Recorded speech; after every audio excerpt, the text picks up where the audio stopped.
Live at 5 from the RT News Centre with Kevin Owen. Our top story is the Australian Prime Minister says his country is sick of being lectured to by the UN following a damning report on the alleged abuse of asylum seekers there. We're covering that.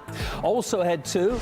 I swam 2 days lost in the ocean with 1 meter boat. I was just lucky I'm alive. As thousands of refugees risk their lives seeking a new home in Europe, we hear how some end up living in cargo containers or abandoned barracks. And also ahead for you, Britain's defence budget isn't enough to meet its NATO membership pledges. We'll tell you how the government is planning to plug the gap.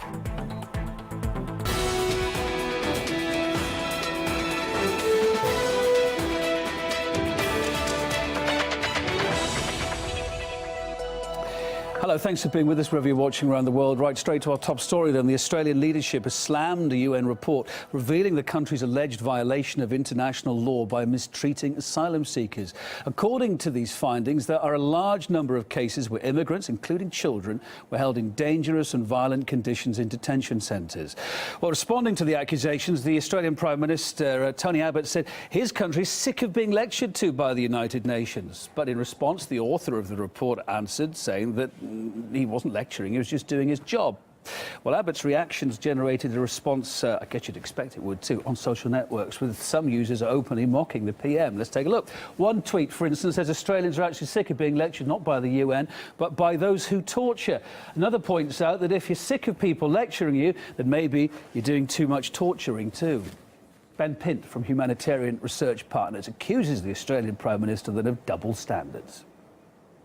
Well, the Australian Prime Minister has reacted in a similar way to a number of reports criticising his policies in the recent past. This is Mr Abbott's way of avoiding the issues and just attacking the messenger as being biased and disreputable when in fact he can't stomach the substance of the allegations made. It seems strange that on the one hand we seek to abrogate our international obligations and we write those abrogations into our domestic law. For example, into the Migration Act, which now says that a failure to consider international obligations doesn't invalidate an act by the Australian Navy or the detention system. It seems strange that at the same time we're seeking to enforce the standards of human rights across the world, and I don't think it's a double standard that will go unnoticed. Well, meantime, in Germany, the growing problem of what to do with refugees has come literally knocking at some politicians' doors. Local leaders in the central German state of Thuringia say that immigrants there should be housed in a building currently used by MPs. This building, in fact, you're about to see it on your screens. This apartment block's currently used by state politicians as a stopover when Parliament's in session. Now, if the refugee idea is taken on board, though, they're going to have to look elsewhere, although taxpayers are worried about how much it'll cost them. Meantime, while some German refugees then could be in line for a comfy bed there, others are not so lucky, as Peter Oliver's been finding out. Fleeing from war and oppression, refugees have at times risked life and limb to find safety in the EU. One refugee who agreed to speak to me on the condition of anonymity explained what he went through to reach Europe. I swam something like 2 days lost in the ocean with 1 meter boat. I was just lucky I'm alive. That was a disaster. Attacked by Greek, racist people. I lost 4 of my teeth. I can say that was a very lovely journey. But some of those who arrived in Germany have been greeted with this. Some locals feel that their homes are being invaded by refugees and that the German government lied to them about bringing in stricter rules. Where should we live? Where should our children play in peace? There were over 200 attacks on refugees in Germany last year, ranging from physical assaults to bottle throwing to arson. Many of the demonstrations have centred around these container villages that have been set up to provide shelter for refugees. This is the standard room in one of these containers. It comes equipped with central heating, 2 beds, 2 wardrobes and a refrigerator. But for families that come here to this facility, well, this door gets unlocked and it opens up into a separate bedroom for children to be able to stay here, fully equipped with children's beds and allowing families to be together in this facility. Not every refugee that arrives in Germany is as lucky with their accommodation.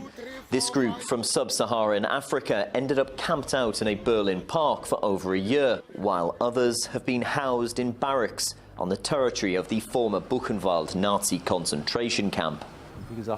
I don't think that we're at the end. More refugees will be created by wars around the world. War zones and how long they last are difficult to predict, but there'll be more. Countries in the EU have to think about how to divide the refugees. With Germany expected to take more refugees than ever this year, the immigration and asylum question looks set to dominate 2015. Peter Oliver, RT, Berlin. Well, another strand of this story that's come out, of course, accommodation and food aren't the only needs newcomers have, and one German pastor is calling on brothels now to provide asylum seekers with free prostitutes. He says sexual desires are among men's basic needs and therefore they have to be addressed as well. Well, that's drawn a varied reaction. The idea came after locals grew increasingly worried over sexual harassment against local women. The vice chairman, though, of Germany's Conservative campaign told us the country's immigrant issue has gone too far. That's really a great disaster because this point is reached now. We have immediately to change the immigration policy in Germany. The most important thing is that we have to send back those immigrants who are not state any reason for political persecution. So only the people who are real asylum seekers to given a shelter or to become really immigrants, and the other people have to send back immediately. You're just minutes away from finding out how Greece and Germany are switching places. Here on RT, a report on how Berlin is now being chased by Athens to pay back a debt dating back to the Second World War. Also coming up too, Ukraine awaits the decision of the International Monetary Fund on a crucial multi-billion-dollar loan to try to save Kiev's free-falling economy. Just a few of the stories ahead. Next, though, Britain's shuffling its finances too right now to meet its pledges to NATO. The country's adding the costs of spying to the defence budget now. Otherwise, the UK would miss its target by over £2 billion next year. RT's Anastasia Cherkanet reports. Basically, the UK is finding itself in a bit of a pickle because the British Prime Minister is currently faced with a bit of an embarrassment for failing to put his money where his mouth is, or at least was, and quite recently. Basically, the UK, as a NATO member, is committed to contributing or trying to contribute 2% of its GDP to its military budget. Now, up until recently, Britain has been able to meet that target along with 3 other NATO members. But this does not seem to be the story as we speak, despite David Cameron being quite vocal and adamant about the importance of doing so just last year. NATO needs to be even stronger. Britain is one of only 4 countries that currently spends 2% of its GDP on defence. Every NATO member not spending 2% will halt any decline in defence spending, and they will aim to increase it in real terms. And while talking the talk is one thing, walking the walk is really a whole other story, because according to latest figures, Britain is en route to only be able to contribute just over 1.8% of its GDP to military spending, amid mounting concerns and criticism really at home as well as abroad from its allies like the US. So basically, in attempts to save face and fill in this gap, David Cameron has suggested that one option could be throwing in the spying and Secret Service budget into the defense spending budget. But of course, critics have laughed this off, basically saying that this would not mean extra bullets or extra soldiers, making the whole idea quite redundant and beside the point, really. Well, while we're talking about budgets being in the news, the International Monetary Fund has the fate of Ukraine in its hands right now, with the body set to decide whether or not to pour more money into the country's economy. Kiev's already slashed pensions and hiked taxes in a bid to try to hook creditors. Ukraine also has to show some sort of stability to qualify too. In fact, maintaining the truce in the east is one of the big conditions of securing a $17.5 billion loan. In total, Ukraine could receive more than twice that, in fact, from different creditors over the next few years. Already, Kiev's borrowed more than $4 billion last year, $4.6 billion, but it wasn't enough to put the country back on its feet. In fact, its economy is in a black hole right now, with the national currency nosediving and the highest interest rates in more than a decade. Let's look at some more figures. Ukraine's inflation hit 34.5% in February. It's been mounting rapidly since the unrest erupted over a year ago. The conflict drained the country too. There's little money left in the reserves. Did have 20 billion in there in January last year. That's now shrunk to 6 billion. Well, let's bring in financial analyst and commentator Michael Hudson to get some thoughts on that. Hi there, Michael. Nice to see you. Thanks for joining us live on the line from New York there. I've just gone through everything that Kiev has to do to qualify for this. Has it done it all? I don't think so. They seem to have suspended the fighting, mainly to get the loan, but the parliament, the Rada, still is committed to making war as soon as they get the loan. It seems that they want to spend it on new arms purchases and to fight once again. Now, Christine Lagarde, the head of the IMF, said a few weeks ago that the IMF is blocked from making loans to countries at war. Obviously, Ukraine is at war, so under the IMF rules, this loan shouldn't be made.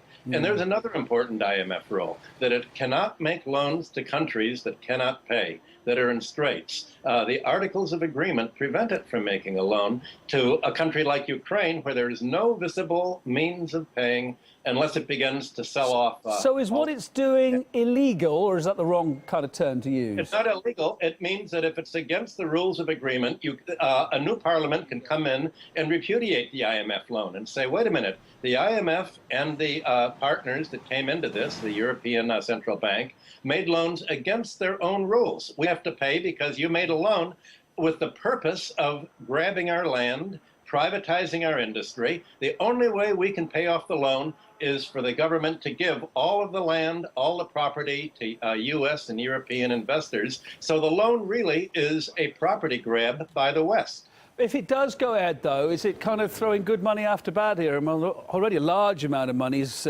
being put Ukraine's way and still in a huge financial mess, as I was saying. Well, it's good money that will be paid to the bondholders of Ukrainian loans. The bonds, as you've just pointed out, the interest rates were very high. A lot of speculators came in. The speculators who bought the bonds expecting the IMF to make a loan are going to make a killing as soon as the loan goes through and the bond players are paid. The kleptocrats who run the economy in Ukraine will take the money and run by putting it in their own accounts and moving their money out of Ukraine at a higher rate of exchange for euros and for dollars. Just to be clear, this last tranche of money that came through, billions of it, could it have been spent better than by the authorities in Ukraine, yeah? Well, it could have been spent to help Ukraine, but the reason of the loan is made is not to help Ukraine. The Ukrainian people who run Ukraine borrow in order to give the money to themselves. Their idea of spending it well is to give it to themselves and to make a speculative killing on all of this. Wow. Live from New York there, Michael Hudson, financial analyst and commentator. Thanks for your thoughts. We appreciate it. It's 30 minutes past 5 in the afternoon. Coming up here, Gaza's free runners have a message for graffiti artist from Bristol, Banksy. After his works of art appeared on ruined houses to highlight the suffering there, as we reported on, now local parker enthusiasts say it doesn't paint the full picture. They want to have their say. We meet them a bit later in the programme. We're going up to space too. NASA plans